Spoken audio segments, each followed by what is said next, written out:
So everyone just concentrate, और जो मैंने डेटा दिया, कंटेंट दिया है, ठीक है, तो उसको अच्छे से पढ़ना, क्योंकि ये बायो का सेक्शन थोड़ा सा लेंदी भी है और ज़्यादा भी है ना, और जिसने बायो नहीं पढ़ी है तो उसके लिए डिफ़िकल्ट हो जाएगा थोड़ा सा।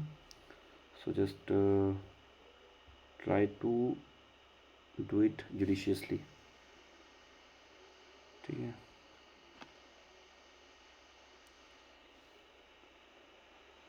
Okay.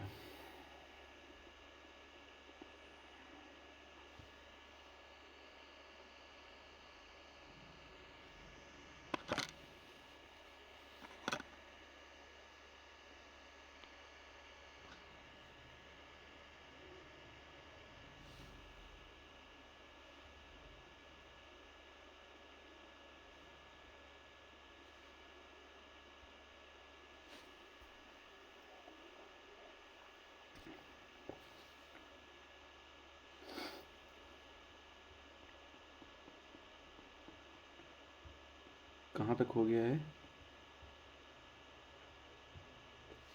बैक्टीरियोफेज, एक मिनट में हटा दिया होगा तो बहुत अच्छा नहीं बचा है।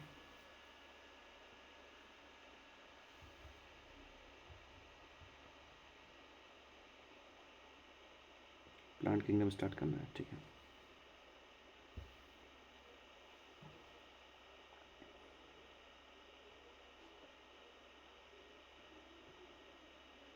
ठीक है, सब ऑडिबल, सब ठीक है, मेरा मेरा फेस दिख रहा है सब, मतलब ओवरऑल सब ठीक है।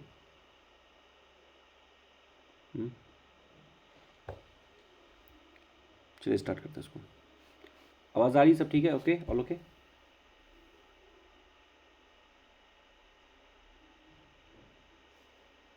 Please confirm me once.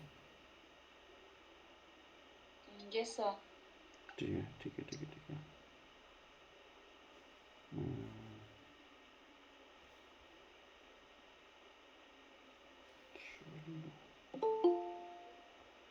अभी कौन आया? Divya, Divya is day two. Okay guys, turn on your webcams too, ठीक है, इफ़ यू आर कंफर्टेबल। तो आगे बात करते हैं। तो हम आज बात करने वाले हैं किसके बारे में? We are going to talk about the plant kingdom, ठीक है ना। प्लांट किंगडम के बारे में बात करने वाले हैं, और मैं कह रहा हूँ कि बायो में थोड़ा सा ध्यान से पढ़ना है चीज़ों को, बहुत इंपॉर्टेंट चीज़ें हैं और थोड़ा सा डिफिकल्ट भी है इसलिए। तो प्लांट किंगडम में की बात करते हैं। तो प्लांट किंगडम में सबसे पहले किस तरह से क्लासीफाई किया गया है। तो प्लांट किंगडम को क्लासीफाई करने के लिए कई लोगों ने कुछ भी बोला। फॉर एग्जांपल, कई लोगों ने आर्टिफिशियल क्लासिफिकेशन के बारे में बात किया। अच्छा, क्या इंपॉर्टेंट है, डेफिनेटली एक्सप्लेन दैट टू। कई लोगों ने बोला कि आर्टिफिशियल सिस्टम से इसको एक्सप्लेन कर देंगे, लीनियस ने भी बोला। फिर कई लोगों ने बोला कि नेचुरल सिस्टम से एक्सप्लेन कर देंगे इसको, एक्सटर्नल और इंटरनल फीचर्स में, ठीक है। तो इस तरह कॉर्डोपैक्सी, ये कई सारे सिस्टम निकाले, बट कोई यूज़ का नहीं था। फिर उसके बाद हमने क्या किया कि प्लांट को हम लोग ने जो ओवरऑल डिवाइड किया है प्लांट को, so it is divided basically in two part. पहला बोलते हैं कि plant is divided two part. First, that those that don't have the differentiated plant body, यानी कि उनकी प्लांट बॉडी अलग नहीं है। अलग नहीं है मतलब क्या हो गया कि उनमें सब कुछ सेम ही है, मतलब सब कुछ सेम ही है, मतलब क्या, ओवरऑल जो जो आपकी उनकी लीफ है, स्टेम है, सब ओवरऑल सेम है, अलग कुछ नहीं है। सो दैट इज़, वो डिफ्रेंशिएटेड नहीं है। उन्हें हम बोलते हैं thallophytes. So thallophytes are those plant that are not differentiated.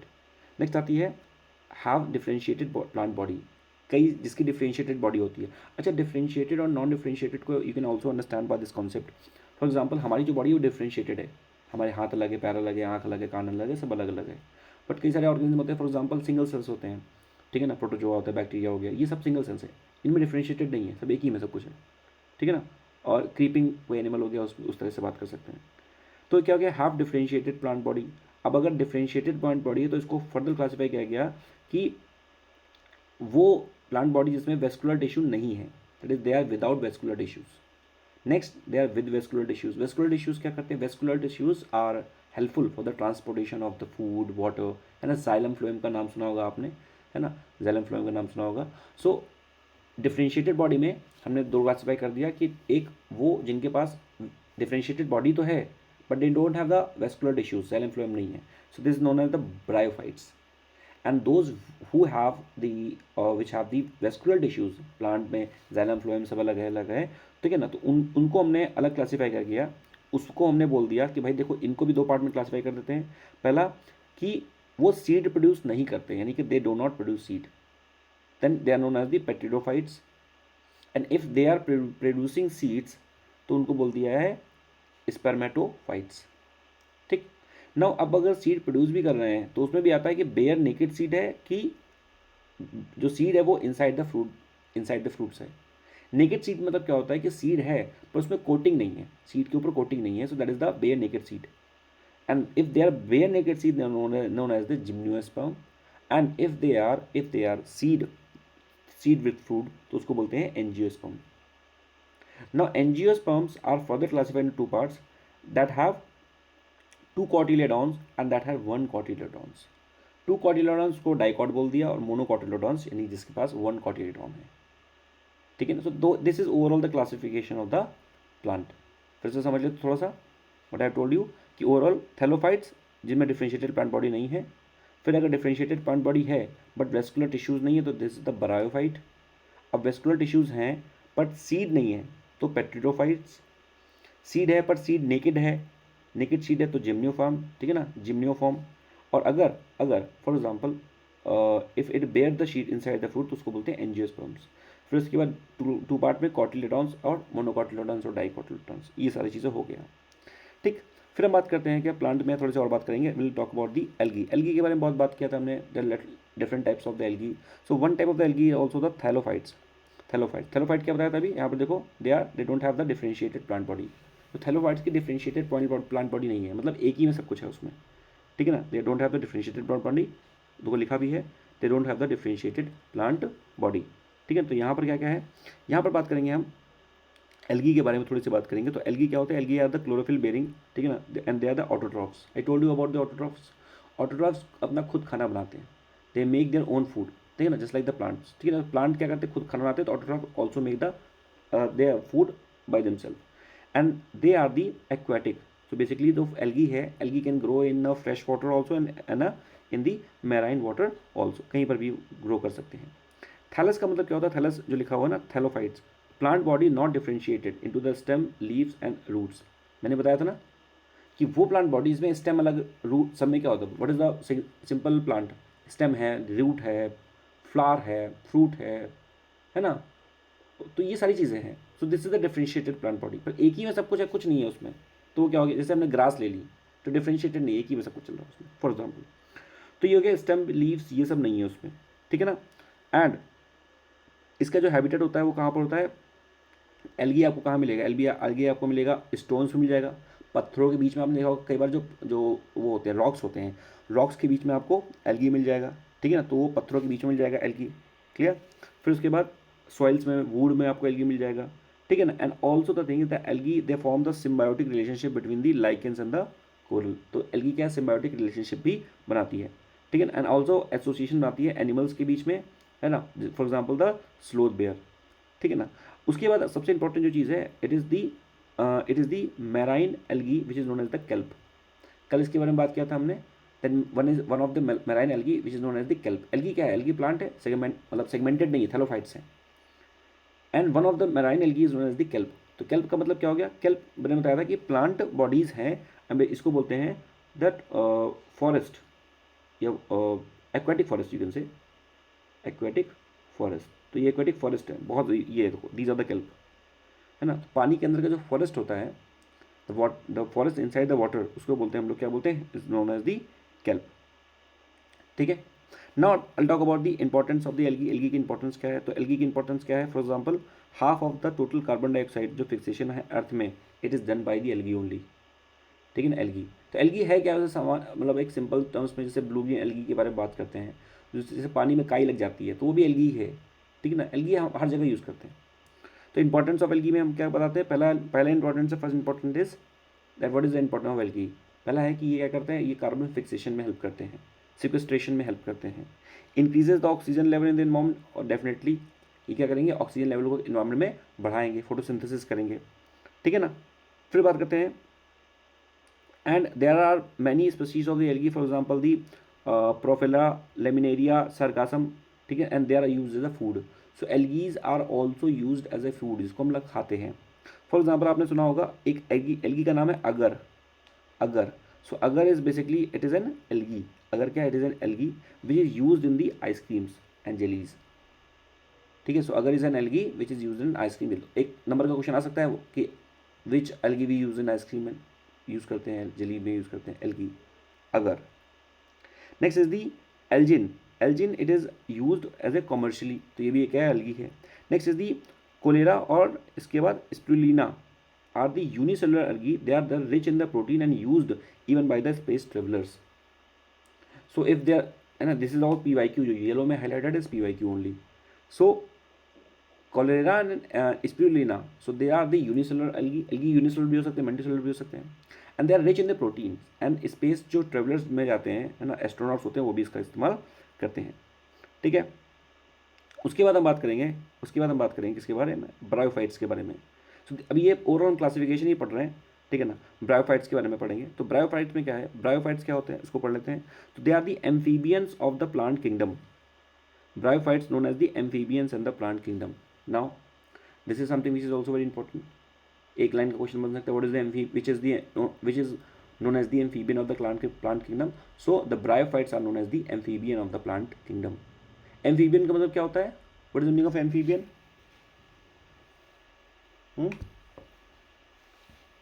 Both plant and land. हाँ, Both जो लैंड में भी रह रहा है, हाँ, जो लैंड में भी वाटर में भी, that is the amphibian.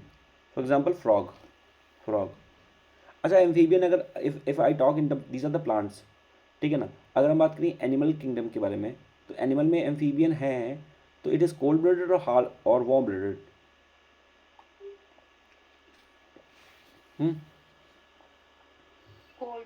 Cold blooded, ठीक है। कोल्ड ब्लडेड है to maintain its body temperature every time it is going inside the water, उसको गर्मी लग रही है, पानी के अंदर जा रहा है, ठंड लग रही है, बाहर आ गया। So it is bryophytes known as the amphibian of the plant kingdom, they are found in the damp humid places, ठीक है ना। For example the lack of the true roots, इसमें नहीं होते हैं, स्टेम्स नहीं होते हैं, लीव्स नहीं होते हैं, तो थैलोफाइट्स की तरह ही है, ठीक है ना। थैलोफाइट्स मतलब सेगमेंटेड बॉडी नहीं है, एंड बॉडी इज हैप्लॉइड, वो लिखा भी हुआ है, बॉडी इज हैप्लॉइड है, सेगमेंटेड नहीं, हैप्लॉइड है, divided into the two classes, लिवरवॉस्ट और मॉसेस, ठीक। Mosses along with the lichens are the first organisms to colonize the rock, so this is also one of the things, important things. जो mosses होते हैं, mosses along with the lichens are the first organism to colonize the rocks.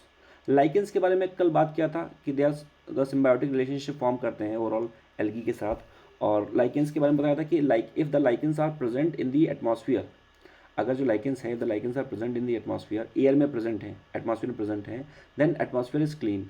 अगर lichens, if lichens are not present in the atmosphere, तो उसका मतलब क्या है कि वहाँ पर this is lot of the pollution, है ना। So this is the thing that we can analyse from the lichen, और we can draw the conclusion from the lichen. Clear हो गया। Mosses they are form the dense mat on the soils and they prevent the soil erosion, तो ये mosses जो होते हैं soil erosion को कम करते हैं, ठीक है ना। One more thing is there, एक नाम है, इट इज़ दी सफैगनम, सफैगनम, ठीक है, sphagnum, it is also a moss, ये क्या है, मॉस, ठीक है ना। एंड मॉस जो है ये क्या करता है, ये हम इसका इस्तेमाल करते हैं ट्रांसपोर्टेशन में, क्योंकि ये क्या करता है, इसके अंदर वाटर होल्डिंग कैपेसिटी बहुत ज़्यादा होती है, इसलिए इसका इस्तेमाल हम करते हैं, इसके लिए इसका इस्तेमाल करते हैं हम लोग शिप में ओवरऑल ट्रांसपोर्टेशन के लिए। Next will talk about the pteridophytes. Pteridophytes क्या है, पेट्रिडोफाइट्स दे आर दी, ठीक है ना। So basically they are the first terrestrial plant, ठीक है ना, to possess the vascular tissues, ठीक है ना। तो ओवरऑल जैसे यहाँ पर जो पेट्रिडोफाइट्स हैं, अब यहाँ पर क्या है, ब्रायोफाइट्स जो हैं वो ओवरऑल इसमें सेगमेंटेड बॉडी नहीं है, इसका मतलब क्या हो गया, ये हैप्लॉइड हो गए। हैप्लॉइड के साथ साथ ये क्या है, ये हैप्लॉइड है और उसमें दो पार्ट में डिवाइड हो गए, लिवर वॉट्स और मॉसेस, ठीक है। मॉसेस के बारे में हमें पता चलेगा, मॉसेस क्या है, मॉसेस ओवरऑल ये फर्स्ट कॉलोनी बनाते हैं, कहीं पर रॉक में जाएगा तो फर्स्ट कॉलोनी बनाएगा, मतलब अगर एक रॉक रखी हुई है, मतलब रॉक है कहीं पे, तो वहाँ पर ओवरऑल फर्स्ट ऑर्गेनिज्म जैसे कौन जाएगा, कौन बनेगा, ये वहाँ पे कॉलोनी कौन बनाएगा, तो it is mosses and lichens, ठीक है। नेक्स्ट बात किया पेट्रिडोफाइट्स की, तो पेट्रिडोफाइट्स जो है ये क्या है, basically differentiated into the true stems and the leaves, तो ये हैप्लॉइड नहीं है, थोड़ा समझना पड़ेगा सारी चीज़ों को, थोड़ा सा इंपॉर्टेंट। मैं पढ़ाने को तो मतलब सिंपल पढ़ा सकता हूँ, लेकिन इंपॉर्टेंट है इसलिए ऐसे करके, थोड़ा बायो में बहुत ज़्यादा इंपॉर्टेंट है। तो ओवरऑल पेट्रिडोफाइट्स क्या है, दे आर देयर ओवरऑल, इसमें स्टेम्स भी हैं, लीव्स भी हैं, तो इसका मतलब ये क्या है, थैलोफाइट्स नहीं है। क्लियर है एवरीवन ना, थैलोफाइट्स नहीं है, ठीक है। इसके बाद फॉर एग्जाम्पल इसमें दिया हुआ है कि तो थैलोफाइट्स नहीं तो क्या होगा, they are the first terrestrial plant to possess the vascular tissues, तो इनके पास वेस्कुलर टिश्यूज़ हैं, ठीक है ना, जाइलम और फ्लोएम। और जिसके पास वेस्कुलर टिश्यूज थे उसको हम क्या कह रहे थे, विद वेस्कुलर टिश्यूज, ठीक है ना, तो उसको हमने क्या बोल दिया, उसको अच्छा नाम कुछ नहीं किया था, फिर उसके बाद दोबारा नाम दे दिया कि जो प्रोड्यूस करेंगे सीड वो हो गया सेप्रोडोफाइट्स, और जो नहीं कर रहे हैं तो हो गया वो पेट्रिडोफाइट्स, ठीक है। तो इनके पास वेस्कुलर टिश्यूज हैं। वेस्कुलर टिश्यू में दो तरह के टिश्यूज होते हैं, one thing is the one name is the xylem and second name is the phloem. अब इसको याद कैसे करेंगे, तो जाइलम, जेड से जाइलम और जद से जल, जल, जल ही जीवन है, जल, जल, जल है तो कल है, ठीक है ना। तो जाइलम जल, जल जल, तो जाइलम का मतलब क्या हो गया, पानी। तो और उसके बाद phloem, F for phloem, F for food, food फा, फ्लोएम फा से फूड, ऐसे याद कर सकते हो। तो मेरे कहने का मतलब क्या है, जाइलम दे हेल्प्स, सो वेस्कुलर टिश्यूज मतलब क्या हो गया, वेसल्स हो गए, जैसे हमारे यहाँ पे क्या हाथ में वेसल्स है ना, वेसल्स पड़ी हैं, आर्टरीज, वेन्स पड़ी हैं। सो इन द सेम मैनर वहाँ पर भी क्या है, प्लांट्स के केस में जाइलम और फ्लोएम से, xylem helps in the transportation of the water, phloem in the transportation of the food, ठीक है, क्लियर। एंड ओवरऑल ये जो होते हैं जो पेट्रिडोफाइट्स होते हैं, they are use for the medical purposes also and also as a soil binder. कोई भी चीज़ होगी सॉइल बाइंडर तो होगी, जैसे फॉर एग्जाम्पल कोई भी पेड़ है, कोई भी कुछ ग्रास है, कुछ भी होगी, डेफिनेटली कोई भी ग्रास कहीं भी उगेगी, तो what it will do, it will hold the soil. इसीलिए बोलते हैं डिफॉरेस्टेशन नहीं करना चाहिए, एफॉरेस्टेशन करना चाहिए, वरना क्या होगा, सॉइल लूज हो जाएगी। अगर बहुत ज़्यादा पेड़ काटोगे हिली एरिया में तो सॉइल क्या होगी, लूज हो जाएगी। बिकॉज द प्लांट क्या करते हैं, प्लांट क्या करते हैं, सॉइल को बाउंड करके रखते, बाइंड रखते हैं। जिम्नियोस्पर्म और एंजियोस्पर्म्स, जिम्नियो को कैसे बोलते हो, इस यहाँ पर लिखा हुआ है जिम्नो, जिम्नो का मतलब होता है नेकेड, यानी कि इसमें देखो यहाँ बात किया था ना हमने, जिम्नो कहाँ गया, जिम्नोस्पर्म नेकेड, ठीक है ना। तो यहाँ पर बात कर रहे हैं कि जिम्नो का मतलब होता है नेकेड, इसका मतलब क्या होता है, नेकेड, यानी कि वो सीड जिसमें कोटिंग नहीं है। कैसे याद करोगे उसको, जैसे अब कोई लड़का है वो जिम जा रहा है फॉर एग्जाम्पल, जिम, या कोई भी लड़का लड़की कोई भी जिम जा रही है, तो डेफिनेटली जिम में बहुत सारे कपड़े पहन के नहीं जाओगे, थोड़ा कपड़े उतार के जाओगे, तो इसका मतलब क्या हो गया कि हल्के कपड़े पहन के जाओगे, लाइट कपड़े, फिटिंग के कपड़े पहन के जाओगे। तो जिम का मतलब क्या हो गया, जिम का मतलब कपड़े हम कम करके जा रहे हैं, नेकेड जा रहे हैं, ऐसे करके समझ सकते हैं।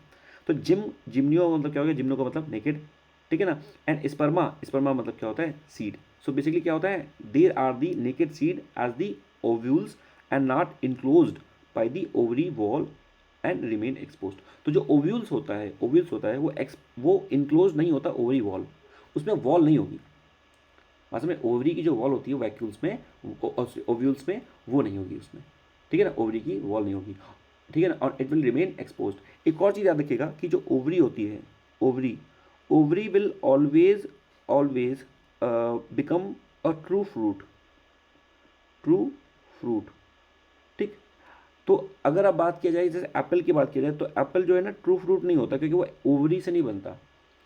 तो कोई भी चीज़ जो है, अगर कोई फ्रूट अगर ओवरी से नहीं बना हो तो it is not a true fruit. तो ये भी पता होना चाहिए, थोड़ी सी बातें, क्लियर। फिर बात करते हैं some of the important species of the gymnosperms कौन कौन से हैं। For example the Cycas, that is a cyanobacteria, ठीक ना, साइनोबैक्टीरिया ब्लू ग्रीन एल्गी, ये भी क्या कहता है, नाइट्रोजन फिक्सेशन करता है, और ये भी क्या है, ये भी इट इज इंपॉर्टेंट जिम्नोस्पर्म, ठीक है ना, जिम्नोस्पर्म। और इंपॉर्टेंट कुछ इसके नाम भी दिए गए, फॉर एग्जाम्पल दी एलोसीरा नॉस्ट्राक, ठीक है ना, ये प्रोवाइड करता है nitrogen to the rice crops. और एनाबिना एजोला, एनाबिना एजोला का शायद आपने नाम सुना होगा, ठीक है ना।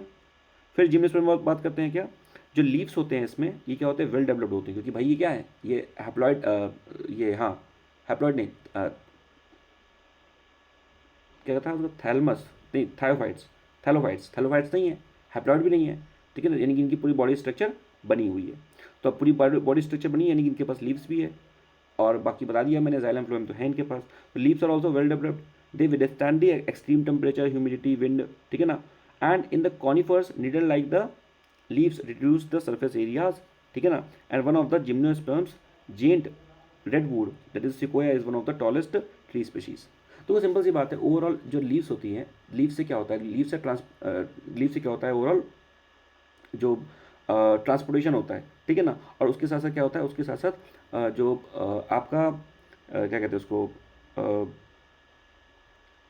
जो इवेपोरेशन होता है वो भी लीफ के थ्रू ही होता है। तो ओवरऑल जो भी एक्सेस वाटर होता है प्लांट में, जो भी एक्सेस वाटर होता है वो कैसे रिमूव करता है। सो प्लांट में एक्सेस वाटर, जैसे फॉर एग्जांपल होता क्या कि हमने बहुत सारा एक्सेस वाटर प्लांट में डाल दिया, तो रिमूव कैसे होगा। तो क्या होता है कि ओवरऑल इवेपोरेशन होता है फ्रॉम द लीव्स, लीव से क्या होता है, इवेपोरेशन होता है। सो इफ अगर बहुत बड़ी लीफ है तो उससे ज़्यादा इवेपोरेशन होगा, वी नो। ये बताया था ना मैंने आपको, साइंस की क्लास, नहीं साइंस की क्लास अभी नहीं हुई है, साइंस की क्लास में मैं आपको बताऊंगा जितना ज़्यादा सरफेस एरिया होता है उतना ज़्यादा इवेपोरेशन होता है। देखो थोड़ा सा समझ लेते हैं, ये चीज़ इंपॉर्टेंट है। देखो यहाँ पर थोड़ा सा समझो, इंपॉर्टेंट है। दिव्या देखो क्या इंपॉर्टेंट है, इवेपोरेशन। इवेपोरेशन का कॉन्सेप्ट बहुत बार आता है एग्जाम में, इसलिए इंपॉर्टेंट है। इवेपोरेशन मतलब क्या होता है, किसी भी चीज़ का ऊपर उठना, ठीक है, उसको इवेपोरेशन बोलते हैं। Now now have you ever experienced this thing कि when you take a shower and come and stand under a fan you feel cooling effect फील होता है अंडर द फैन? क्यों होता है? देखो जब कोई इंसान नहा के आया है, ठीक है, तो उसकी बॉडी में क्या है, उसकी बॉडी में पानी पड़ा हुआ है, ये पानी है, ठीक, ब्लू है पानी, पानी, ये पानी पड़ा हुआ है। तो जैसे ही फ़ैन चलता है ऊपर, तो क्या होता है, फ़ैन की वजह से क्या होता है कि इसकी बॉडी में जो पानी है वो क्या होता है, इवेपोरेट होता है, इवेपोरेट होता है। सो उसको कूलिंग इफेक्ट फील होता है। So we can draw conclusion that evaporation leads to cooling effect. So if there is anywhere there is a question, कोई कहीं भी क्वेश्चन है, कोई भी क्वेश्चन आता है कि इवेपोरेशन से what causes the cooling effect, always ना विद द ब्लाइंड आई मार्क कर दो, evaporation takes place in the cooling effect. हमेशा इवेपोरेशन से कूलिंग इफेक्ट होता है। Next, evaporation also depends on surface area. Surface area, for example आपके घर में आंगन है, घर पे आपके रूम में पानी गिर गया, ठीक है, फ़ैन चल रहा है, एक गिलास पानी गिर गया, फ़ैन चल रहा है। अब वो पानी इतनी जल्दी सूखेगा नहीं, इवेपोरेट नहीं होगा। What you can do, take a wiper और उस पूरे पानी को पूरे रूम में फैला दो। Now what you have done, you have increase the surface area. So if you increase the surface area, definitely the rate of evaporation will also be increased. So evaporation also depends on the surface area. तो you can write there, ऐसे लिख लो copy पे, क्या लिखो, लिख दो evaporation, evaporation, ठीक है ना, leads to cooling effect, cooling effect, this is one thing. दूसरा, evaporation is proportional to surface area, surface area. So if there's a more surface area, the rate of evaporation will be more. ठीक है। तो अब होता क्या है कि जैसे अगर फॉर एग्जांपल कहीं पर बहुत ज़्यादा पानी है, फॉर एग्जांपल ट्रॉपिकल एरिया में कोई प्लांट है, तो उसको पानी की कोई कमी नहीं है, तो बढ़िया से उसकी लीव्स आ रही हैं।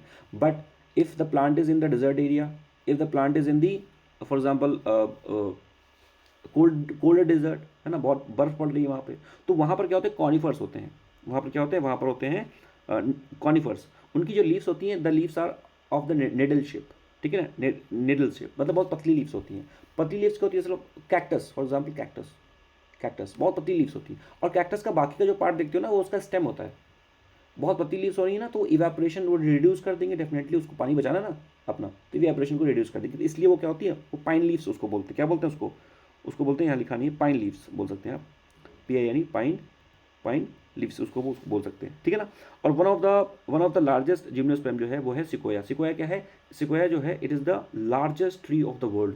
You can write there also, largest लिखा तो है, टॉलेस्ट ट्री स्पीशीज लिख लो, ऐसे लिख लो, sequoia is the largest tree of the world, sequoia, ठीक है ना। फिर एक और चीज़ आता है, जैसे अभी और आप सीखोगे, जब एंजियोस्पर्म की बात कर रहे हैं, तो एंजियोस्पर्म में अगर बात किया जाए, तो यहाँ पर क्या है, एंजियोस्पर्म में जो seeds are covered with the ovule की वॉल रहेगी उसके ऊपर। ओवरीज, प्लीज पे अटेंशन, देखो यहाँ पे लिखा हुआ है, what I have told you is written here, ovaries become fruits and ovules become seed, and only those fruit which has been formed or which has developed from the ovary are known as the true fruit. तो जो भी ovary से fruit बनेगा are only known as the true fruit, true fruit. Apples are is not true fruit. अभी आप Google करके देखना class के बाद कौन कौन से ट्रू फ्रूट में कैटेगरी में आएगा, ठीक है ना। Vowels become the seed, smallest angiosperm is the Wolffia, Wolffia is the smallest flower, smallest flower लिख लो इसको, स्मॉलेस्ट फ्लावर की ट्री, हाँ ठीक है, फ्लावर ही होगा वोल्फिया।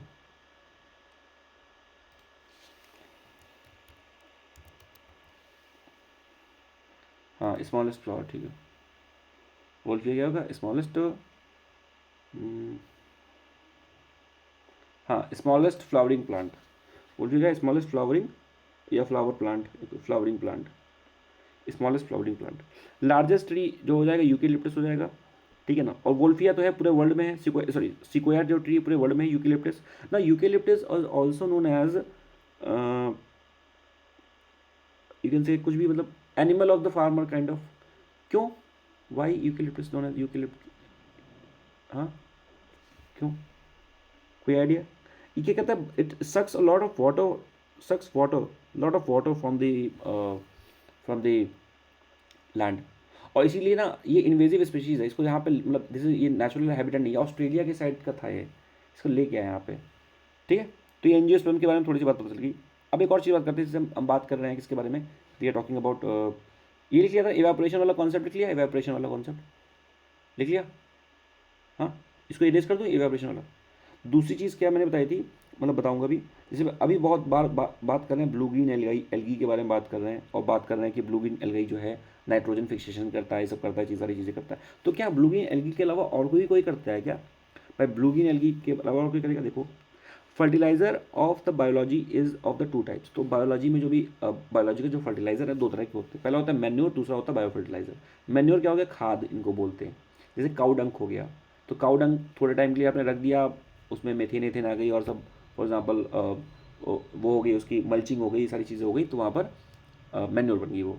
बायो फर्टिलाइजर किससे बनता है? Bio fertiliser organism which brings about the soil nutrients enrichment. तो कई सारे ऑर्गेनिज्म जो है सॉइल को इनरिच कर देते हैं। For example it could be bacteria also, cyanobacteria also and mycorrhiza. So cyanobacteria के बारे में पढ़ चुके हैं हम लोग। ब्लू ग्रीन एल्गी वो क्या करता है, नाइट्रोजन फिक्सेशन करता है। क्या करता है, क्या करता है, नाइट्रोजन फिक्सेशन करता है, ठीक है, यानी कि जो एटमॉस्फेरिक नाइट्रोजन है उसको रूट्स में लेके आता है, और नाइट्रोजन चाहिए प्लांट्स के लिए, ठीक। उसके अलावा बैक्टीरिया भी है और माइकोराइजा भी है, ये भी क्या करते हैं, ये भी बायो फर्टिलाइजर की तरह काम करते हैं। फॉर एग्जाम्पल माइकोराइजा में अगर बात की जाए, mycorrhiza as a bio fertiliser, इसमें हैं दो तरह के होते हैं, एक होता है इंडो माइकोराइजिया और उसके बाद एक्टो माइकोराइजिया, ठीक। दूसरा बात करते हैं ब्लू ग्रीन एल्गी के बारे में, तो बिल्कुल बात कर चुके हैं। इसमें बात करेंगे एलुलोसीरा, नॉस्ट्रैक और एनाबिना एजोला, ये बात कर चुके हैं ना। यहाँ पर देखो बात किया था हमने, ये बात किया था हमने यहाँ पर, ये कहाँ गया,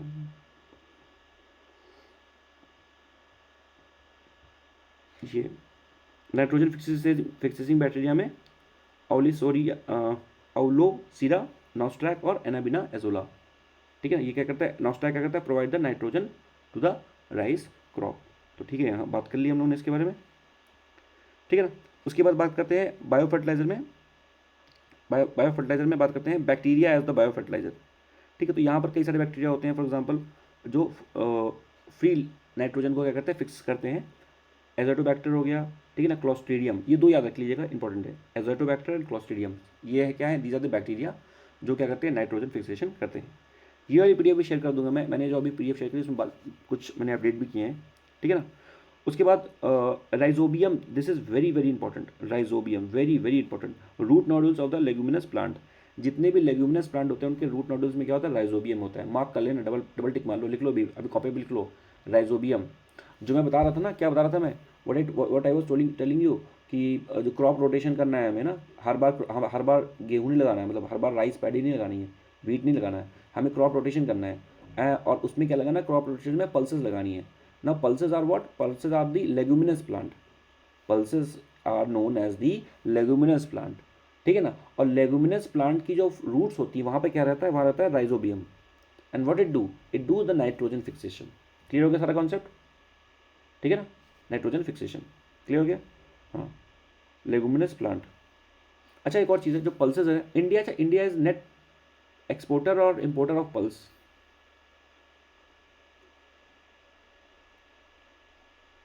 India is the net importer of the pulse. अरे इंडिया पूरे वर्ल्ड का, नॉट सर, पूरे वर्ल्ड का सही 40% ऐसा है कुछ, मतलब और ज़्यादा है, मतलब the data is for example कि इंडिया अगर पूरे वर्ल्ड का 60% पल्स उगाता है, for example I am not getting the exact data, तो उसमें से 63% तो खुद ही खा जाता है, 65% खुद ही खा जाता है, बात समझे।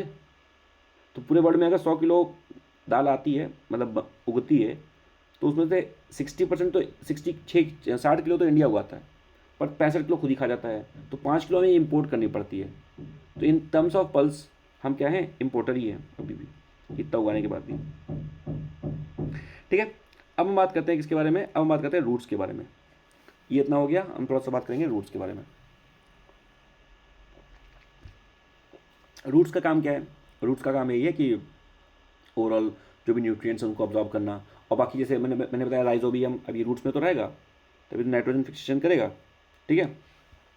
तो रूट जो है ओवरऑल बेसिकली उसके भी कई सारे पार्ट होते हैं, इतना डीप में नहीं जाना, बट ठीक है एक बार सुन लेंगे। जैसे एक रूट का कैप हो गया, मतलब ऊपर का पार्ट हो गया, फिर उसके बाद इलांगेशन पार्ट हो गया, maturation part, root hair. Root hair तो बारे में तो पता ही हो ना, इसको रूट हेयर बोलते हैं, जो रूट्स में हेयर लगे होते हैं रूट हेयर बोलते हैं, सिंपल सी बात है, ठीक है ना। बेसिकली रूट का काम क्या होता है? बेसिकली इसका काम होता है overall functions, absorption of the water और minerals from the soil and storing of the food materials. Absorption of water कहाँ से करेगा? जाइलम से करेगा। स्टोरिंग ऑफ द फूड कहाँ से करेगा? फ्लोएम से करेगा, ठीक है ना। और मटेरियल्स न्यूट्रिएंट्स को ऑब्जॉर्व करना। क्लियर? इतनी बात होगी। अगर रूट के बारे में बात की जाए तो रूट बेसिकली दो तरह की होती हैं। एक होती है फर्स्ट आपकी first is your tap root, और दूसरा फाइब्रस रूट। फाइब्रस रूट देखो इसमें बहुत सारे फाइबर्स हैं ना, बहुत सारे फाइबर्स निकले हुए हैं, hence it is known as the fibrous root. Tap root मतलब बिल्कुल पास में है, टैप टैप मतलब पकड़ के रख दिया, ऐसे टैप हो गया। अच्छा नो, किसी चीज़ को पकड़ोगे कब? किसी चीज़ को कब पकड़ोगे? जब वो ज़्यादा होंगी, है ना। दो हैं, हम कह रहे हैं, मैं कह रहा हूँ कि ये दो चीज़ें हैं, ये दो चीज़ें, इसको मैंने ऐसे पकड़ लिया। एक होती तो पकड़ने की जरूरत नहीं, बट दो थी इसलिए पकड़ लिया उसको। तो जो टैप रूट होती है उसको बोलते हैं डाइकॉट, डाइकॉट रूट ऑल्सो बोलते हैं। उसके बाद फाइब्रस रूट जो होती है उसमें बहुत सारे फाइबर्स तो निकले होते हैं, पर इसको इसको बोलते हैं हम लोग मोनोकॉट रूट, ठीक है ना। और इसको जो फाइबर्स होते हैं इसको इसी को बोल देते हैं हम adventitious root, adventitious root, adventitious root, ठीक है, ये याद रखना है। और अच्छा, जो जो वो रूट्स होती हैं बनियन ट्री की, उसको क्या कहते हैं? बनियन ट्री की roots are known as aerial roots, ठीक। एरियल क्यों? क्योंकि एरियल का मतलब होता है हवा, है ना। एरियल ऑक्सी ब्लू, कपड़े साफ करते थे पहले, एरियल ऑक्सी ब्लू आता था।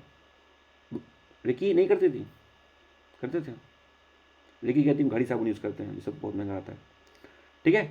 तो एरियल मतलब ये एयर से बना है ना, कुछ ऐसे समझ सकते हैं, कुछ ऐसे। तो एरियल मतलब क्या हो गया?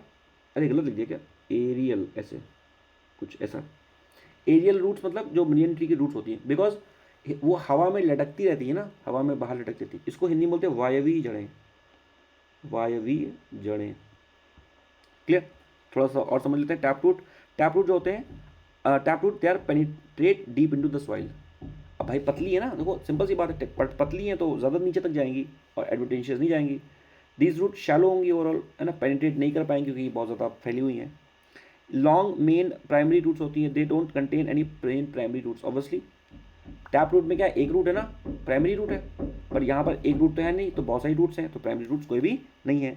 These roots are different thickness होती हैं, are of the same thickness. देखो सबकी सेम थिकनेस है, पर इसकी थिकनेस थोड़ा थोड़ा अलग अलग है, यहाँ पे थिकनेस अलग अलग है। बहुत ज़्यादा क्लासिफिकेशन नहीं, पर पता होना चाहिए, ठीक है ओवरऑल, ठीक है, इतना ही समझेंगे यहाँ से, ठीक है। टैप रूट क्या हो गया? Tap root they originate from the radicles हो गया, जैसे ग्राम, पी, मैंगो, इनमें आपको टैप रूट मिलेगी, ठीक है ना। फाइब्रस रूट कहाँ मिलेगा? फाइब्रस रूट मिलेगा वीट, पैडी और ग्रासेस में, वीट, पैडी और ग्रासेस में, ठीक। नेक्स्ट एडवेंटेशियस रूट, मतलब फाइब्रस रूट का ही पार्ट है adventitious root, originate from the part of the plant other than radicles, या इसमें आपका बेनियन ट्री आ जाएगा, है ना, एडवेंटेशियस रूट। ओके ठीक है। हाँ एक काम करते हैं, बात सही कह रहे हैं। तो फाइब्रस रूट जो है ये मोनोकॉट रूट तो है, जैसे टैप रूट का दूसरा नाम क्या है? Dicot root. फाइब्रस रूट का दूसरा नाम क्या है? Monocot root. जो एडवेंटेशियस रूट है ये बेसिकली फाइब्रस रूट का ही पार्ट है, सिंपल सी बात है, बात समझना। फाइब्रस रूट क्या है? जो बहुत सारी जगह पे फैली हुई हैं, ठीक है ना, जो बहुत सारी जगह पे फैली हुई हैं, बहुत ऐसे ऐसे हैं, वो फाइब्रस रूट हो गई हमारी, उसको हम मोनोकॉट भी कह रहे हैं। Now what is the adventitious root? These are the fibrous roots. बस डिफरेंस इतना है कि फाइब्रस रूट्स जो फाइब्रस रूट्स है नॉर्मली वो क्या है? अर्थ के अंदर है। एडवेंटेशियस रूट कहाँ पे है?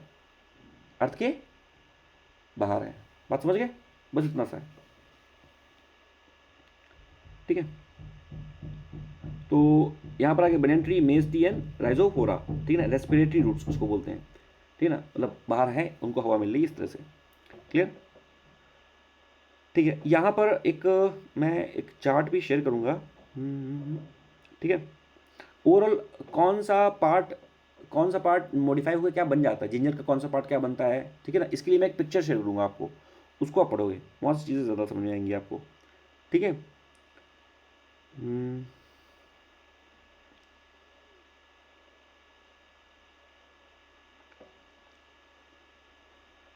ठीक है, स्टेम के बारे में बात करें। स्टेम को हिंदी में क्या बोलते हैं, तना, ठीक है, तना।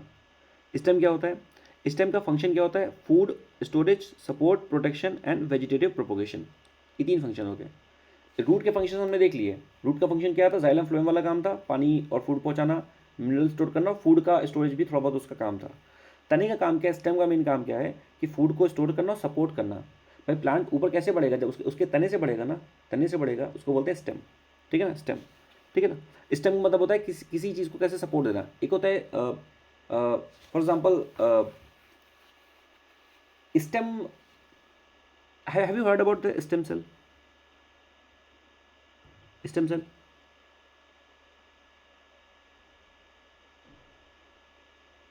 हाँ या नहीं? नहीं सर। अच्छा, स्टेम सेल क्या होती है, स्टेम सेल क्या होती है कि हमारी बॉडी में बहुत बहुत टाइप की सेल होती हैं। Stem cells as a type of cell which has regenerative capacity.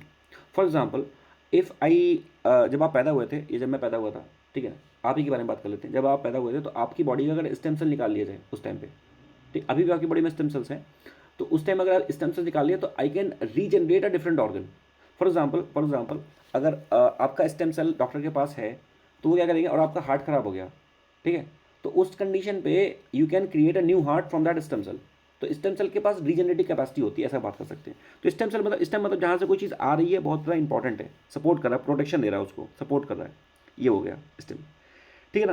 तो स्टेम सेल का मॉडिफिकेशन क्या काम का क्या क्या क्या होता है, इसका फूड स्टोरेज का काम है, फूड स्टोरेज का काम है, जैसे राइजोम में जिंजर, टर्मरिक, ठीक है ना, और उसके बाद करक्यूमिन, ट्यूबर का पोटैटो, ठीक है ना, बल्ब, ओनियन का बल्ब हो गया, ठीक है ना। तो ये सारी चीज़ हो गई। जैसे आप लिखा हुआ है टर्मरिक के केस में, India is the world largest producer of the turmeric, 78% जो है वो कंज्यूमर और एक्सपोर्ट करते हैं। तेलंगाना जो है वो टॉप प्रोड्यूसर है इस पर। उसके बाद सपोर्ट भी देता है स्टेम, स्टेम क्या करता है, सपोर्ट भी देता है। For example the stem tendrils of the watermelon, उसको सपोर्ट देते हैं। फिर stems also do the protection, ठीक है, प्रोटेक्शन भी देता है। Axillary bud of the stems of the citrus food, protection देते हैं। वेजिटेटिव प्रोटेक्शन प्रोपोगेशन होता है। What is the meaning of vegetative propagation, मतलब प्रोपोगेशन होना है, यानी किसी चीज़ का प्लांट का बढ़ना है तो डायरेक्टली प्लांट लगाओगे, प्लांट बढ़ेगा। वेजिटेटिव प्रोपोगेशन का मतलब क्या हो गया कि वो बॉडी का, मतलब उस प्लांट का कोई भी पार्ट आपने लगा दिया, वहाँ से भी वो प्रोपोगेशन हो जाएगा, नया पेड़ बन जाएगा। That is known as the vegetative propagation, ठीक है। तो ये कुछ चीज़ें यहाँ से पता होनी चाहिए। लीफ के बारे में बात किया जाए, तो लीफ जो है, it is develop from the shoot apical meristematic tissues होता है, उससे लीफ जो है डेवलप होती है, ठीक है। लीफ बेसिकली ये हेल्प करती है फोटोसिंथेसिस में। ग्रीन पार्ट जो लीफ होता है उसको क्लोरोफिल, क्लोरोफिल क्या है, जो भी ग्रीन पार्ट है, कहीं का भी ग्रीन पार्ट है, लीफ का हो, स्टेम का हो, कहीं का भी ग्रीन पार्ट है, it comes under the category of chlorophyll, ठीक है। और लीफ ऑब्वियसली मैंने बताया कि जो ट्रॉपिकल एरिया में लीफ होगी तो बड़ी होगी, कॉनिफर्स बन जाएंगे, फर्न्स बन जाएंगे, लेकिन अल्पाइन रीजन में जब हो जाएगा तो उस रीजन में क्या हो जाएगी, पतली लीफ हो जाएगी, to prevent the the transportation of the water, है ना। तो इवेपोरेशन ऑफ द वाटर जो होगा वो क्या होगा, कम होगा। या अगर आपका जो पेड़ है, if your plant is there in the tropical area जहाँ बहुत ज़्यादा बारिश हो रही है, तो उसके ऊपर क्या होगा, एक थोड़ी सी प्लास्टिक की लेयर जम जाएगी लीफ के ऊपर, ठीक है ना, वेरी वेरी शाइनी लेयर। तो वो क्या होगा, वाटर को वो लीफ पे रुकने नहीं देगी, वाटर को लीफ पे रुकने नहीं देगी, पानी तो नीचे गिर जाएगा। तो इस तरह के कई सारे स्ट्रक्चर्स होते हैं लीफ के बारे में, ठीक है ना। फाइलोटैक्सी क्या होती है, ये अरेंजमेंट ऑफ द लीव्स, कैसे अरेंज होती है लीव्स, तो उसको बोलते हैं फाइलोटैक्सी। देखो कुछ चीज़ें होती हैं, फॉर एग्जाम्पल ये जो पूरी लीफ होती है इसको बोलते हैं lamina, this is known as the lamina. फिर उसके बाद क्या होता है, ये जो लीफ की ये जो डंडी होती है इसको बोलते हैं पेटियोल, पेटियोल। ये यहाँ से उसको बोलते हैं लीफ बेस। ऑक्सिलरी बड क्या होता है, जहाँ से फॉर एग्जांपल जैसे ये यहाँ से आ रही थी, फॉर एग्जांपल ये ग्रीन यहाँ से आ रही थी, ग्रीन, ठीक है, ये ग्रीन आ रही थी, आ रही थी, तो ये जब ग्रीन आ रही थी तो यहाँ पर क्या हुआ, यहाँ पर ये दूसरा निकल गया ना, यहाँ पर, यहाँ से एक दूसरी लेयर चली गई, यानी कि दूसरी एक उसकी ब्रांच डेवलप हो गई, ठीक है ना। तो इसी को बोलते हैं हमने, क्या बोलते हैं, this is known as the axillary bud. तो ये जो बर्ड बनी बीच में, इसको हमने बोल दिया ऑक्सिलरी बर्ड, ठीक है। ये पूरा क्या हो गया, लीफ का बेस हो गया, ठीक है। ये पूरा ऐसे रहता है, ठीक है ना, पैटर्न रहते हैं मतलब पूरा लीफ पे। ठीक। उसके बाद ट्रांसपिरेशन होता है वाटर का, stomata present on the surface of the leaves. Stomata जो होते हैं, स्टोमेटा क्या होते हैं, लीफ में क्या होती है, लीफ में स्मॉल ओपनिंग्स होती हैं, छोटी छोटी ऐसी ओपनिंग्स होती हैं, ठीक है, ओपनिंग्स होती है। हमारी आप बॉडी में देखोगे तो वहाँ पे भी बॉडी में ट्रांसपिरेशन के लिए क्या होता है कि छोटे छोटे ओपनिंग्स होती हैं हमारी बॉडी में, ठीक है, जिससे स्वेटिंग हम करते हैं ताकि हम अपने बॉडी के टेम्परेचर को रेगुलेट कर सकें। तो जो ओपनिंग होती है, ठीक है ना, ये स्टोमेटा, हम इसको बोल रहे हैं क्या, स्टोमेटा। तो छोटी छोटी ओपनिंग्स जो हो रही हैं तो उसको हम लोग क्या बोल रहे हैं, उसको बोल रहे हैं स्टोमेटा। इसी स्टोमेटा से क्या हो रहा है, इसी स्टोमेटा से हमारा क्या हो रहा है, इसी स्टोमेटा से ट्रांसपिरेशन हो रहा है। ट्रांसपिरेशन मतलब क्या हो गया, जो एक्सेस वाटर है, जो एक्सेस वाटर है वो निकल के बाहर जा रहा है हमारे लीफ से, ठीक है ना, लीफ से। लीफ मॉडिफिकेशन जैसे हम बात किया कि फॉर एग्जांपल बात किया टेंड्रिकल्स में, स्वीट वाइल्ड पीज, ये थोड़ा पढ़ लेंगे, उतना इंपॉर्टेंट नहीं है।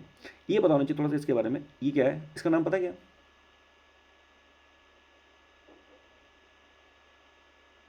This is known as the pitcher plant. क्या बोलते हैं इसको, पिचर प्लांट। कहाँ गया, ये पिचर प्लांट, इसको बोलते हैं पिचर प्लांट, पिचर प्लांट। और एक और इसका नाम है, यहाँ पे नहीं लिखा, लिखा तो है नेपेंथीज।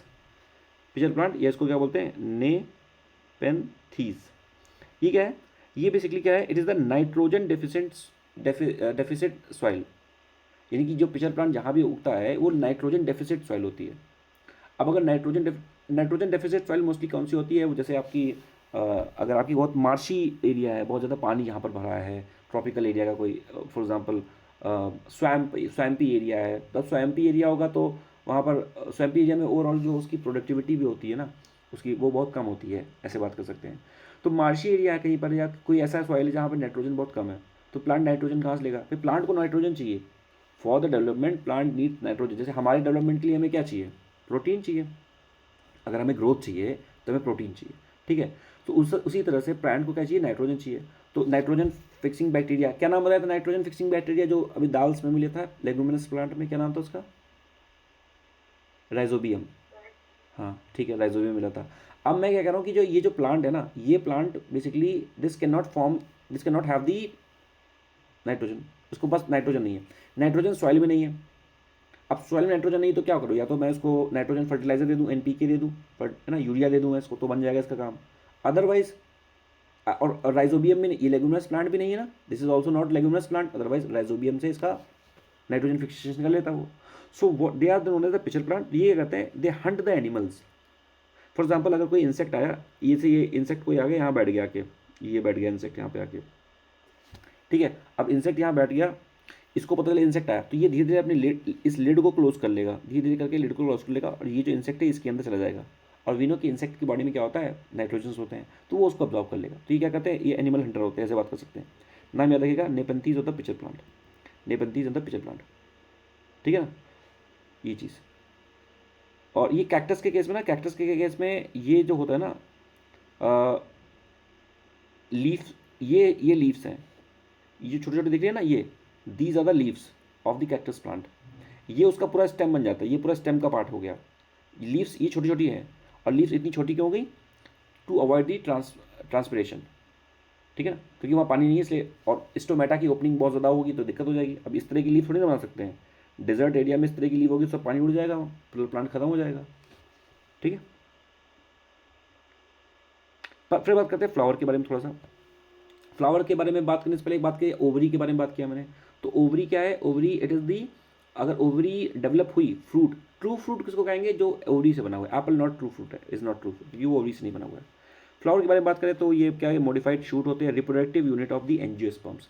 एंजियोस्पर्म, जिम्नियोस्पर्म्स, याद किया था, अभी बात किया। जिम्नियोस्पर्म जिम जा रहा है, कपड़े उतार के जाएगा, निकट जाएगा, नेकेड सीड है, उसमें उसकी उसकी उसकी ओवल की वॉल नहीं है ऊपर, ठीक है। फिर तो एंजियोस्पर्म में क्या है, उसकी वॉल है, ठीक है। नाउ बात करते हैं इनफ्लोरेसेंस की, अरेंजमेंट ऑफ द फ्लावर्स।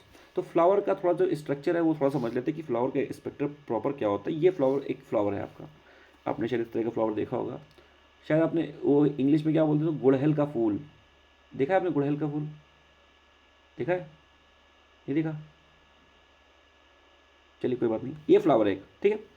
अब फ्लावर में क्या है, ओवरऑल छोटी छोटी चीज़ें हैं, कुछ पता होना चाहिए आपको।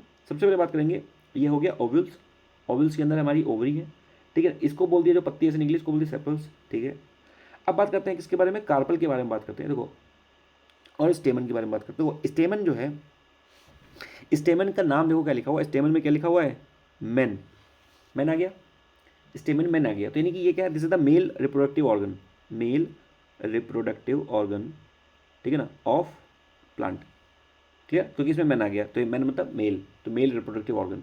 इसमें एंथर है और फिलामेंट है, ठीक है ना, तो ये हो गया ये एंथर और फिलामेंट।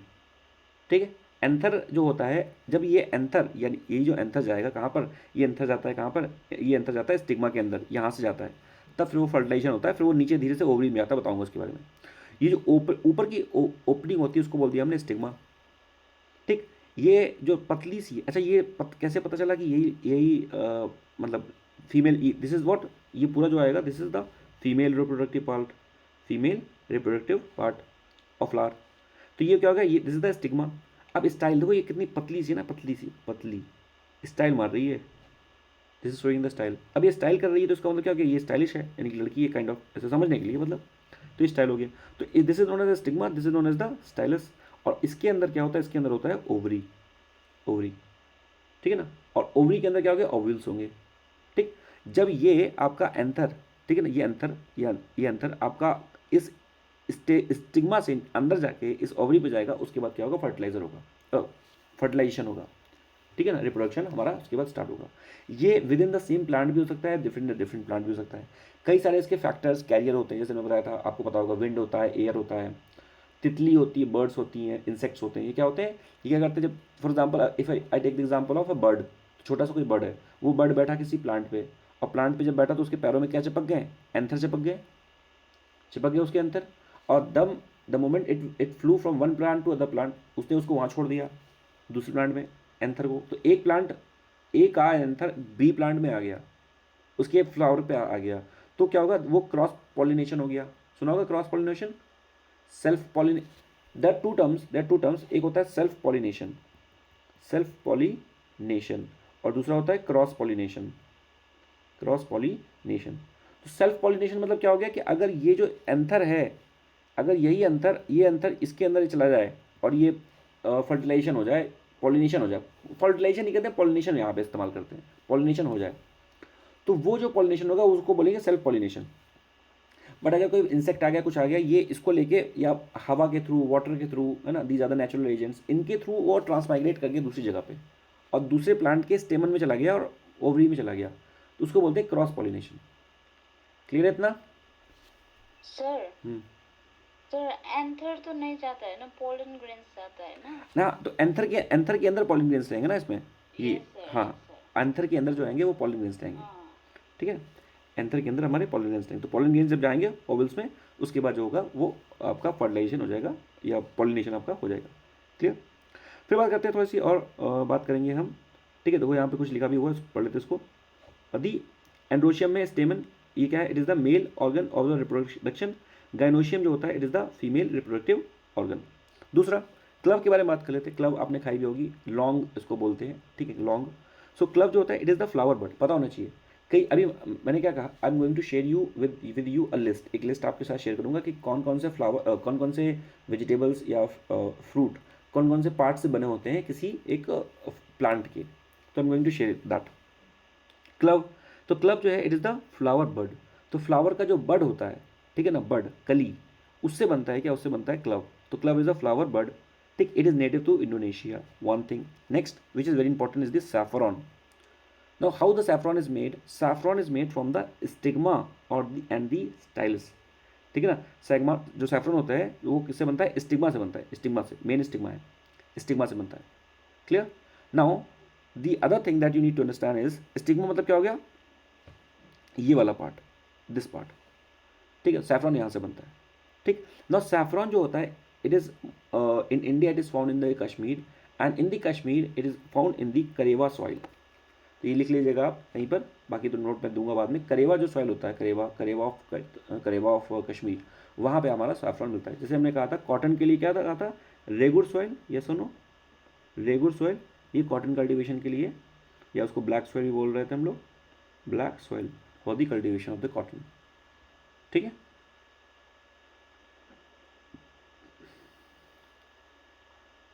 ठीक है ना, फिर बात करते हैं फ्रूट्स और सीड के बारे में, after the fertilisation the mature ovary develops into fruit, ठीक है ना। पार्थिनोकार्पिक फ्रूट क्या होते हैं, found from the ovary without fertilisation. तो मैंने क्या कहा था कि जो भी ट्रू फ्रूट बनेगा, क्या बनेगा, true fruit, true fruit, true fruit हमेशा कहाँ से बनेगा, ये ओवरी से बनेगा। और if we are having the fruit from any other part of the plant apart from the ovary, तो उसको बोलते हैं पार्थिनोकार्पिक फ्रूट या इज नॉट ट्रू फ्रूट। तो parthenocarpic fruit are formed from the ovary without, नहीं sorry sorry sorry ये भी गलत है, थोड़ा सही करेंगे इसको। पार्थिनोकार्पिक फ्रूट जो होंगे वो भी ओवरी से बनेंगे बट विदाउट फर्टिलाइजेशन, ठीक है ना। बट किसी अगर अदर पार्ट से बने तो उसको हम ट्रू फ्रूट नहीं कहेंगे, ठीक है ना, क्लियर। सीड जो होते हैं they are made up of the seed coat, ठीक है ना, and an embryo, embryo is made up of the radicles रहेगा, एम्ब्रियोनल एक्सेल रहेगा, उसमें कई सारी चीज़ें रहेंगे, 2 कॉटिलिडॉन्स भी उस पर रहेंगे। नाउ पहली चीज़ तो दो तरह का यहाँ पे क्वेश्चन बनेगा। पहला क्वेश्चन तो बनेगा कि फॉर एग्जांपल जैसे मैंने बोला कि जिंजर है, तो जिंजर किस पार्ट से मॉडिफाइड है, स्टेम से है, रूट से है। जिंजर जिंजर किसी प्लांट का क्या है, स्टेम है कि रूट है, इस तरह का एक क्वेश्चन बन सकता है। दूसरा कि हम एक फ्रूट में क्या खाते हैं, फॉर एग्जांपल ये मैंगो है, अब मैंगो में हम क्या खाते हैं, मैंगो का देखो इसको 3 पार्ट में डिवाइड किया गया है, फ्रूट को 3 पार्ट में डिवाइड किया गया है। इसका पेरी का, पेरी मतलब क्या हो गया, पेरी का मतलब होता है बाहर, पेरी का मतलब क्या होता है, बाहर, जैसे पेरीफेरी बात करते हैं बाहर का एरिया। तो एपीकार्प, मीसोकार्प और इंडोकार्प। एपी मतलब क्या हो गया, बाहर का, मीसो मतलब क्या हो गया, मिड का, और इंडो मतलब क्या हो गया, इनसाइड का, ठीक। अब हमारे पास है ये मैंगो, अब मैंगो में हम क्या खाते हैं, तो मैंगो का सबसे बाहर का पार्ट जो हो गया उसका पीलिंग, जो पील कर रहे हैं, दैट इज द एपीकार्प। बीच का जो पार्ट हो गया वो क्या हो गया, हमारा मीसोकार्प, ठीक। और अंडर का जो पार्ट हो गया, जो ये हो गया सीड, ये हो गया हमारा endocarp. So in terms of, in case of the mango, what we eat, in terms of the mango, the edible part is the mesocarp. In terms of the mango, the edible part is the mesocarp, ठीक, क्योंकि बीज का part खा रहे हैं उसका। उसी तरह अगर बात किया जाए कि अगर कोकोनट में हम क्या पार्ट खा रहे हैं, तो कोकोनट में हम खाते हैं उसका क्या खाते हैं, हम उसका खाते हैं इंडोकार्प। पर बेसिकली इंडोकार्प का हमने नया नाम दे दिया, उसमें हमने बोल दिया उसको एडिबल पार्ट जो कोकोनट का है वो इंडोस्पर्म है, ठीक है। उसका बेसिकली जो लिक्विड होता है वो हम पीते हैं, उसको हम खाते हैं, गरी जो होती है, ठीक है। तो एक दूसरा क्वेश्चन यहाँ से ये बनेगा कि किस फ्रूट का हम क्या पार्ट खाते हैं, विच इज ऑल्सो वेरी इंपॉर्टेंट, ठीक है,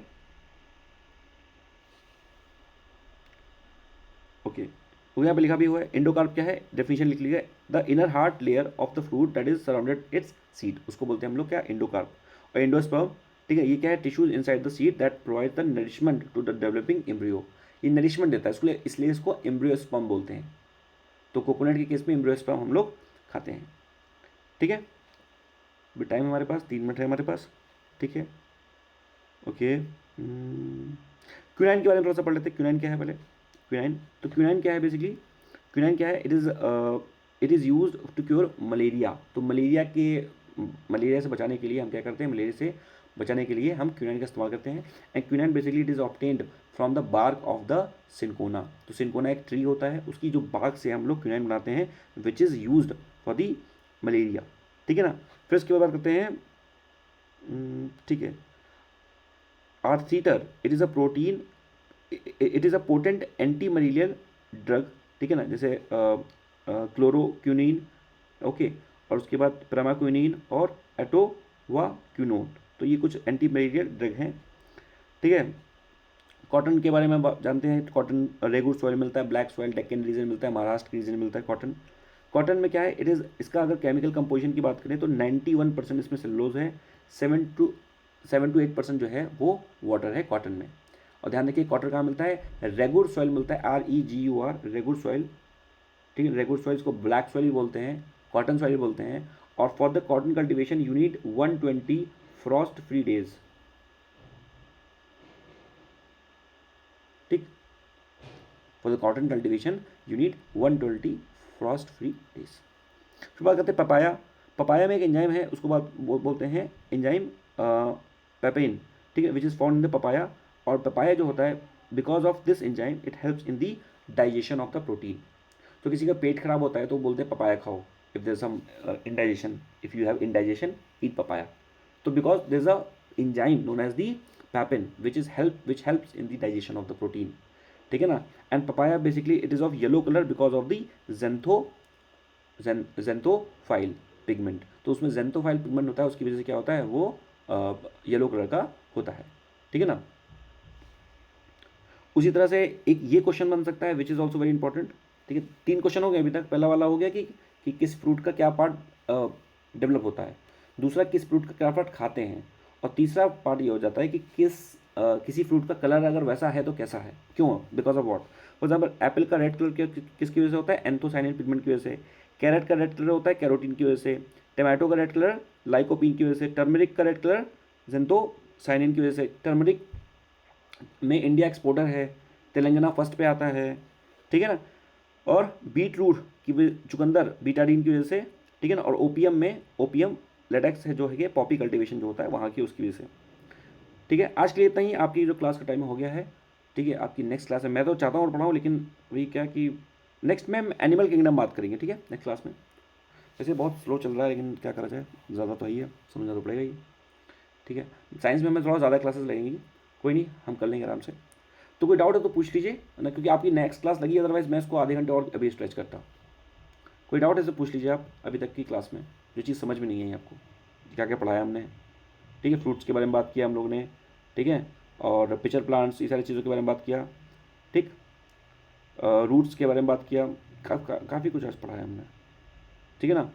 पूरा बेसिकली प्लांट किंगडम हमने पढ़ लिया है लगभग, ठीक है ना, कि प्लांट कैसे होते हैं, थैलोफाइट्स क्या होते हैं, ब्रायोफाइट्स क्या होते हैं, angiosperm, gymnosperms, these all things we have done. So anyone has any doubt, Sushnem, Riki, Divya, Riya, anyone?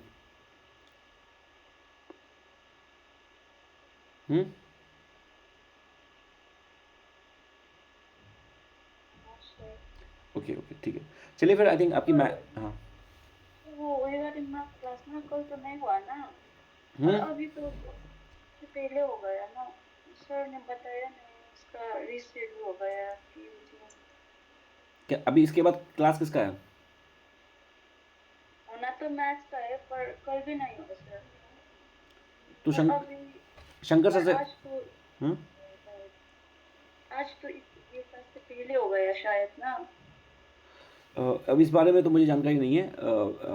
Shankar sir will be, लेकिन सर से भी कांटेक्ट नहीं कर सकते ना मैथ्स सर से, तो अगर आपको पता है तो। नहीं, मुझे इस बारे में नहीं पता। मुझे मुझे जो पता चला था कि आपकी 7 से 8 भी क्लास है शायद, बस इतना ही मुझे पता है। बाकी आपकी क्लास कितने बजे से है, अगर इसके बाद आपकी क्लास नहीं तो थोड़ा मैं स्ट्रेच कर सकता हूँ, that is what I can do from my side, ठीक है, to give you some extra time. Otherwise if the class is aligned, just go attend the class. और बाकी if you have any doubt और any issue और कुछ पता नहीं है आपको regarding the class, you can ask the Shankar sir, number आपके पास होगा डेफिनेटली, ठीक है। ठीक है, थैंक यू।